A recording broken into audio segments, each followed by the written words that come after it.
Hello दोस्तों, नमस्कार। एक बार फिर से स्वागत है आपका चाणक्य ग्रुप ऑफ इकोनॉमिक्स में। दोस्तों, आज के इस सेशन में हम लोग डिस्कस करेंगे economics chronological, specially taxation and taxation से रिलेटेड कुछ कमिटीज के बारे में। तो पार्ट वन में याद होगा आपको, हम लोगों ने डिस्कस किए थे इकोनॉमिक की थ्योरीज। सो जितनी भी इकोनॉमिक्स की थ्योरीज हैं हम लोगों ने क्रोनोलॉजिकल ऑर्डर में उनको डिस्कस किया था। हालांकि जो डिटेल में स्टडी है उनकी, वो आप लोग इंडिविजुअल इंडिविजुअल जितनी थ्योरीज है वो कर लीजिएगा। सभी थ्योरीज यूजीसी नेट इकोनॉमिक्स के पॉइंट से इंपॉर्टेंट है। हाँ, अगर पीजीटी की तैयारी कर रहे हो तो पीजीटी में इतना डेप्थ नहीं पूछेगा जितना डेप्थ आपका यूजीसी में पूछेगा, लेकिन अल्टीमेटली आपकी तैयारी दोनों की हो जाएगी। चलिए, तो टैक्सेशन से रिलेटेड और कमिटीज से रिलेटेड मान के ये चलो यूजीसी में एक या दो क्वेश्चंस यहाँ से श्योर आते ही हैं। ठीक है, हालांकि इससे रिलेटेड आएगा या फिर इस टाइप के क्वेश्चन आपको देखने को मिल सकते हैं पीजीटी में भी और यूजीसी नेट में भी। चलिए, तो सेशन में फटाफट से जुड़ जाइए, बाकी हम लोग स्टार्ट करते हैं with in a minute. So taxation और कमिटीज। टैक्सेशन आपका जो शुरू है, हम लोगों ने, हालांकि जो टैक्सेशन का पॉइंट था हम लोगों ने बहुत पहले भी इसको डिस्कस किया था। ठीक है, ये शुरू हो जाता है आपका टैक्सेशन का 1773 से ही शुरू हो जाता है।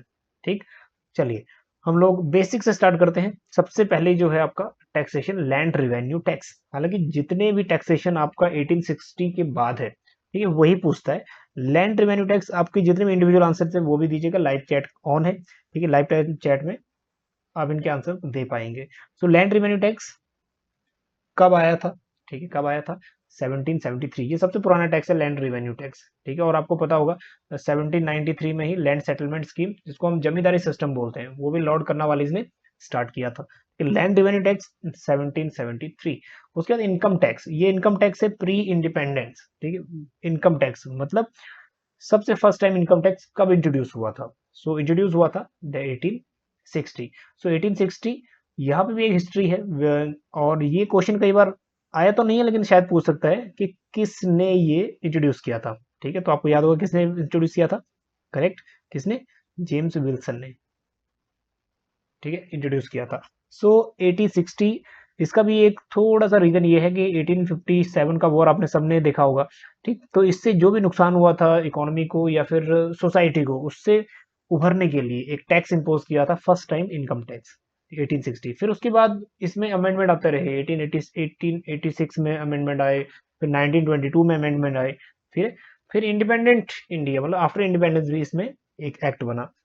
सो मोटर व्हीकल एक्ट 1914, हालांकि ये इंपॉर्टेंट नहीं है। नेक्स्ट, एंटरटेनमेंट टैक्स 1922, बंगाल ने फर्स्ट टाइम इंट्रोड्यूस किया। सेल टैक्स, अब ये इंपॉर्टेंट है। सेल टैक्स कब इंट्रोड्यूस हुआ था? ठीक, तो सेल टैक्स कब इंट्रोड्यूस हुआ था? 1956 में। अब उसी टाइम पीरियड में तीन टैक्स एक साथ, capital that is expenditure tax, wealth tax और कैपिटल गेन टैक्स। अब यहाँ पे एक्सपेंडिचर टैक्स, ये क्वेश्चन ऑलरेडी पूछ चुका है कि इंडिया में एक्सपेंडिचर टैक्स की रिकमेंडेशन किसने दी थी। ठीक, किसने दी थी, थोड़ा सा कमेंट करेंगे कि एक्सपेंडिचर टैक्स लगना चाहिए, रिकमेंडेशन किसकी थी? करेक्ट, कार्लडोर की। ठीक, तो 1956 में कार्लडोर का विजिट इंडिया में हुआ और इंडिया में कार्लडोर ने एक सजेस्ट किया कि हाँ, एक्सपेंडिचर टैक्स यहाँ पे टैक्स होना चाहिए। ठीक है, उसी ईयर में वेल्थ टैक्स और कैपिटल गेन टैक्स भी इंट्रोड्यूस हुआ। हालांकि जो वेल्थ टैक्स है इसमें 1956 और 57, ठीक है, तो आसपास ही ये ईयर है। चलिए, नेक्स्ट है the wealth tax act introduce with effect from. अब यहाँ पे वेल्थ टैक्स पूछा हुआ है। ठीक है, कब से स्टार्ट हो गया था? सो स्टार्ट उससे एक साल बाद 1956 1957 से स्टार्ट हो गया था। ठीक है, 1 अप्रैल 1957। अभी डिसकंटिन्यूड हो गया, मतलब ये अबॉलिश्ड हो गया ये एक्ट। ठीक है, 1/4/2016 से अभी ये नहीं है वेल्थ टैक्स। चलिए, गिफ्ट टैक्स की क्या टाइमिंग रहने वाली है? गिफ्ट टैक्स, ठीक, 1958। उसके बाद नेक्स्ट है direct tax administration inquiry committee submitted its report. Direct tax administration inquiry, ठीक, सो सबमिट कब की? 1959 में। कॉर्पोरेशन टैक्स है। कॉर्पोरेशन टैक्स आप लोगों ने, इनकम टैक्स और कॉर्पोरेशन टैक्स दोनों ही इंपॉर्टेंट है, डायरेक्ट टैक्स है दोनों ही। ठीक है, दोनों ही मतलब अभी आज के सिनेरियो में 15% 15% दोनों का बराबर का ही कंट्रीब्यूशन है। तो कॉर्पोरेशन टैक्स इंट्रोड्यूस हुआ 1961। सेम ईयर में ही इनकम टैक्स एक्ट 1961। अब क्वेश्चन यहाँ ये है, जब भी आपको इनकम टैक्स एक्ट पूछता है हम लोग मेंशन कर देते हैं 1861 का, 18, ठीक है, 1860 का। जेम्स विल्सन का। लेकिन अगर यहाँ पे क्वेश्चन बनेगा आपका आफ्टर इंडिपेंडेंस, तो वो मेंशन करेगा आफ्टर इंडिपेंडेंस। अगर पूछेगा फर्स्ट टाइम इंट्रोड्यूस कब किया था, तो फर्स्ट टाइम आपका 1860 वाला ही आंसर हमेशा करेक्ट होता है। ठीक है, first time income tax introduce कब किया था। ठीक, सो हालांकि इनकम टैक्स वो एक्ट तब भी बन गया था, फिर उसमें अमेंडमेंट होते रहे बार बार। After independence finally income tax act 1961। चलिए नेक्स्ट, 12th नंबर का टैक्स है central board of direct tax, constituted under the central board of revenue act. मतलब ये कमेटी टाइप का ही हो गया, central board of direct tax, CBDT. ठीक है, किस ईयर में? 1963 में आया। उसके बाद the companies profit sir tax was introduce इन 1964। हालांकि ये पूछने वाले क्वेश्चंस नहीं है, एक बार इनको करोगे तो अपने आप ही माइंड में याद रहेगा। ठीक, 1965 में वॉलेंट्री डिस्क्लोजर स्कीम आया। वॉलेंट्री डिस्क्लोजर में होता यह है कि आप अपनी जो संपत्ति है, अगर आपने टैक्स नहीं पे किया, आप लोग खुल के आ सकते हो कि सामने गवर्नमेंट के आ सकते हो कि हमने ये टैक्स बचाया था, चोरी किया था, अब आप हम कंपनसेट देने के लिए, मतलब इसको जो पेनल्टी है वो देने के लिए तैयार है। चलिए 15 नंबर का जो टैक्स है वो है compulsory deposit scheme, income tax payer. So 1974, that is compulsory deposit scheme. उसके बाद जो नेक्स्ट डेट है आपका मैनवेट, मतलब कि मैन्युफैक्चरिंग वैल्यू एडेड टैक्स। ठीक है, तो इसका क्या रहने वाला है? 1977, करेक्ट। चलिए उसके बाद चौकसी committee submitted it's final report, और रिपोर्ट कौन सी थी? The direct tax management and administration act. ठीक, तो चौकसी कमेटी का भी टाइम पीरियड लगभग यही है, 1978। चलिए next one, MODVAT means modified value added tax, तो 1986। नेक्स्ट है बेनामी ट्रांजैक्शन प्रोहिबिशन एक्ट। तो ये हिंदी में भी सेम सेम है और इंग्लिश में भी लगभग सेम ही है, तो हिंदी इंग्लिश आपको ट्रांसलेट करने की जरूरत नहीं है। तो बेनामी ट्रांजैक्शन प्रोहिबिशन एक्ट 1988। उसके बाद इंटरेस्ट एक्ट टैक्स, हालांकि ये टैक्स कभी पूछा नहीं गया है, इंटरेस्ट टैक्स एक्ट, तो 1974। हाँ, ये रिव्यूड हुआ था 1991, मतलब दोबारा से चेक। तो नेक्स्ट 21st मतलब 21 नंबर का टैक्स है सर्विस टैक्स एक्ट। ये थोड़ा सा इंपॉर्टेंट है क्योंकि ये ऑलरेडी पूछा जा चुका है कि सर्विस टैक्स एक्ट कौन से ईयर में आया था। ठीक है, तो कौन सा ईयर है फटाफट कमेंट करेंगे। सो 1994। ठीक है, नेक्स्ट है आपका सेनवेट, मतलब सेंट्रल वैल्यू एडेड टैक्स। तो सेंट्रल वैल्यू एडेड टैक्स, इसका थोड़ा सा टाइमिंग थोड़ा बढ़ गया, दैट इज 2000 टू 2001। उसके बाद आया वैल्यू एडेड टैक्स। अब ये भी पूछ चुका है पीजीटी लेवल पे, ये क्वेश्चन बेसिकली पूछा जाता है कि वैट इंट्रोड्यूस कौन से स्टेट में फर्स्ट टाइम हुआ और किस ईयर में। ठीक है, इंट्रोड्यूस हुआ तो किस ईयर में हुआ? वैट 2003। नेक्स्ट है आपका टॉनिज टैक्स। टॉनिज टैक्स होता है स्पेशली जब हम शिपिंग करते हैं, कोई सामान इधर उधर भेजते हैं, तो tonnage tax which was introduce for shipping companies, for the shipping companies. So shipping companies के लिए, ठीक, तो उसके लिए टॉनेज टैक्स सो इंट्रोड्यूस कब हुआ? 2005 में। नया ही टैक्स है, कुछ ज्यादा पुराना नहीं है। उसके बाद है बैंकिंग कैश ट्रांजेक्शन एक्ट। अब ये वाला क्वेश्चन लास्ट यूजीसी में पूछा भी गया। ठीक है, banking cash transaction act with effect from कब स्टार्ट हुआ? 2005। ठीक है, और वहां पे जो आंसर था सिर्फ डेट नहीं दी हुई थी, सिर्फ ये ईयर मेंशन किया हुआ था, तो काफी इजी था। ठीक, नेक्स्ट है fringe benefit tax. Fringe benefit tax क्या होता है? जो एम्प्लॉयर प्रोवाइड करता है अपने एम्प्लॉइज को, ठीक है, जो भी बेनिफिट देता है उस बेनिफिट के ऊपर टैक्स लगता है, so that is fringe benefit tax. तो ये भी ईयर सेम ही है, दैट इज 2005। नेक्स्ट आपको नेशनल टैक्स ट्रिब्यूनल एक्ट। ठीक है, तो नेशनल टैक्स ट्रिब्यूनल एक्ट, और ट्रिब्यूनल टैक्स भी कई बार हम लोग इसको बोलते हैं। ठीक, तो इसका ईयर भी 2005 same. So next, simplify the 50-year-old income tax act 1961। 1961 के इनकम टैक्स एक्ट को थोड़ा सा सिंप्लीफाई बनाने के लिए the direct tax code bill introduce कब हुआ? 2010 में। ठीक है, नेक्स्ट,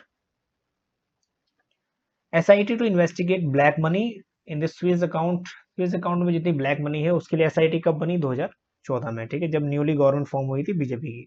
नेक्स्ट है आपका गुड्स एंड सर्विसेज टैक्स। ठीक है, इसका भी डेट, ये भी यूजीसी नेट में ऑलरेडी आ चुका है। सो यूजीसी में डायरेक्ट पूछ चुका है कि इसकी डेट कौन सी है, 1 जुलाई 2017। और इसी डे को हम लोग ऑब्जर्व करते हैं जीएसटी डे। चलिए आगे चलते हैं। सो टैक्सेशन से ये कंप्लीट है। अब हम चलते हैं कि क्रोनोलॉजिकल कमिटीज, ठीक है, टैक्सेशन की। तो टैक्सेशन की कमिटीज, नंबर 1 कमिटी है John Mathai committee. John Mathai committee मतलब टैक्सेशन इंक्वायरी कमीशन। सो कब? ठीक, 1953, 1954, पहले ही ऑलरेडी डेट मेंशन की हुई है, दैट इज 1953। और 54। अब सबसे पुरानी कमेटी हम लोग इसी को मानेंगे जब हम क्रोनोलॉजी सेट करेंगे। तो अगर क्रोनोलॉजी में 4 ऑप्शन है तो इसको सबसे पहले रखिएगा क्रोनोलॉजी के आधार पे। नेक्स्ट है Indian tax reform commission, Kaldor की कमीशन। काल्डोर कब आया था इंडिया में? 1956 में, तो तब की ही ये कमेटी है Indian tax reform commission. Next है direct tax administration inquiry committee submitted its report. यही क्वेश्चन वहां भी आ चुका है, ठीक है, जो हमने पिछले स्लाइड्स में किया था, तो 1958। नेक्स्ट है बुथालिंगन कमेटी। अब बुथालिंगन की कमेटी किसके ऊपर बेस्ड है? Tax committee for rationalisation and simplification of direct taxation. ठीक है, अब क्वेश्चन ये आ सकता है कि rationalisation and simplification of direct tax या इनडायरेक्ट टैक्स। सो ये इंपॉर्टेंट है, direct taxation, Boothalingam committee. Next आपको बहुत बार ये क्वेश्चन पूछ चुका है कि वांचू कमेटी कब सेटअप हुई थी, किससे रिलेटेड है? तो Wanchoo committee direct tax inquiry committee. ठीक है, टाइम ड्यूरेशन इसका क्या है? 19 दैट इज 1970-71। और बुथालिंगन कमेटी का टाइम ड्यूरेशन 1968। ठीक, तो डायरेक्ट टैक्स इंक्वायरी कमेटी और इनडायरेक्ट टैक्स इंक्वायरी कमेटी, जहां कमेटी हम लोग आगे करेंगे, इन दोनों में बेसिकली कंफ्यूजन होता है। ठीक, तो डायरेक्ट टैक्सेशन जो है वो कमेटी पहले और इनडायरेक्ट टैक्सेशन कमेटी वो बाद में। ठीक है, ये थोड़ा सा याद रख लीजिएगा। चलिए, के एन राज कमेटी बहुत बार रिपीटेड क्वेश्चन है, 2014 से लेके 2021 तक के पेपर देखोगे ना आप, काफी टाइम मिलेगा आपको K N Raj committee. So tax on agriculture wealth and income. ठीक है, कब सेटअप हुई थी? थोड़ा सा कमेंट करेंगे फटाफट कि कब सेटअप हुई थी। करेक्ट, 1972 में। चलिए, नेक्स्ट क्वेश्चन आ गया वही कि इनडायरेक्ट टैक्स इंक्वायरी कमेटी। कुछ ज्यादा फर्क नहीं है, यहाँ पे इनडायरेक्ट है और पिछली जो स्लाइड में हमने किया था वांचू कमेटी वो डायरेक्ट था। ठीक है, इनडायरेक्ट टैक्स इंक्वायरी कमेटी, जहां कमेटी और टाइम ड्यूरेशन इसका क्या है? ठीक है, ये वाला इसका टाइम ड्यूरेशन बहुत बार पूछा जा चुका है। चलिए, सो 1977। नेक्स्ट चौकसी कमेटी, पहले भी हमने डिस्कस किया चौकसी कमेटी टाइम ड्यूरेशन। ठीक, 1977। उसके बाद चिल्हा कमेटी, चिल्हा कमेटी में डायरेक्ट क्वेश्चन बनता है, बहुत बार आ चुका है। तो चिल्हा कमेटी 1991। ठीक है, ये वाला चिल्हा कमेटी बहुत बार ऑलरेडी पूछा जा चुका है। नेक्स्ट है आपका Rekhi committee. So Rekhi committee focus on indirect taxation. अब उसका जो एरिया है ना, ये भी देख लेना कि रेखी कमेटी का एरिया कौन सा है, इनडायरेक्ट टैक्सेशन। ठीक, टाइम ड्यूरेशन 1993। फिर उसके बाद सबसे इंपॉर्टेंट जो है विजय केलकर कमेटी। हालांकि जो 2021 एफआरबीएम एक्ट आपने किया होगा, ठीक, ये भी, इसमें भी विजय केलकर का इन्वॉल्वमेंट था। ठीक है, Vijay Kelkar committee simplification and rationalisation of direct and indirect tax. अब इसमें दोनों ही सिंप्लीफिकेशन हो गए, डायरेक्ट और इनडायरेक्ट का। ठीक है, विजय केलकर से ये जुड़ी हुई है। सो टाइम ड्यूरेशन 2002। चलिए, तो कुल मिला के ये थी आपकी टैक्सेशन और टैक्सेशन से रिलेटेड कुछ आपकी कमिटीज। ठीक है, तो एक बात तो ये पक्का करके चलिए कि कमिटीज से और टैक्सेशन से एक या दो क्वेश्चन आते ही हैं बेसिकली। ठीक, हालांकि और भी पब्लिक फाइनेंस में बहुत इंटरेस्टेड टॉपिक्स हैं, थ्योरीज कर लीजिएगा, बहुत इंपॉर्टेंट थ्योरीज हैं। एक तो वाइसमैन पीकॉक थ्योरी कर लीजिए, और उसके बाद आपने जो थ्योरी वैगनर की थ्योरी है, ठीक है, वैगनर की थ्योरी कर लीजिए। चलिए, इसके साथ साथ और भी थ्योरीज हैं, जैसे principle of maximum social welfare हो गया, या फिर फिजिकल डेफिसिट टारगेट्स हो गया, यूनियन बजट हो गया। पब्लिक फाइनेंस से ये बेसिकली क्वेश्चंस आते ही हैं। ठीक है, तो ये टॉपिक जो था ये पब्लिक फाइनेंस की अंदर कवर हो गया।